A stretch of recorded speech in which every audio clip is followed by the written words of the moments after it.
Hi friends, తమిళనాడులోని తిరువణ్ణామలై జిల్లాలోని తిరువణ్ణామలై నగరం ప్రాచీనమైంది అయినప్పటికీ ప్రస్తుతం చాలా ప్రచారంలోకి వచ్చింది.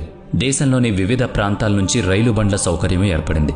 రహదారి మార్గం ఎటు ఉందనుకోండి.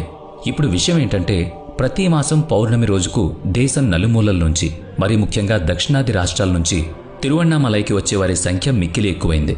పంచభూత లింగాల్లోని అగ్నిలింగం రూపంలో వెలసిన ఆ మహాశివుణ్ణి అరుణాచల క్షేత్రం ఉన్నదక్కడే. ఇక ఆలయం వెనుక ఉన్న కొండను సాక్షాత్తు శివస్వరూపంగానే భావిస్తారు. కనుక ఆ కొండ సమస్తం పరమ పవిత్రం. ఎన్ని కష్ట నష్టాలు ఎదురైనా ఓపిక చేసుకుని జీవితంలో ఒక్కసారైనా అరుణాచల గిరివల్లం అంటే గిరి ప్రదక్షిణ చేసి రావాలనేది భక్తుల విశ్వాసం. విశ్వాసం మంచిదే, ఆ కారణం చెప్పి వచ్చిపోయే వాళ్ల వెల్లువ ఎక్కువ కావడమే చర్చనీయాంశమైంది. బస్సులు, రైలు బండ్లు, విమానాలు, సొంత వాహనాలు, అద్దె బస్సులు, వివిధ రాష్ట్రాల రహదారి రవాణా సంస్థలు, వివిధ ఆధ్యాత్మిక యాత్రల నిర్వాహకులు ఏర్పాటు చేసే యాత్రా స్పెషల్స్, ఇలా ఎన్నో రకాలుగా నగరానికి ప్రజల తాకిడి ఎక్కువైంది. అందరికీ బస, భోజనం, దేహావసరాలు తీర్చుకునే ఏర్పాట్లు, ఇతర వసతి సౌకర్యాలు కల్పించడానికి స్థానికులు, ప్రైవేట్ సంస్థలు ఏదోలాగా ఏవో ఏర్పాట్లు చేస్తూ వచ్చాయి.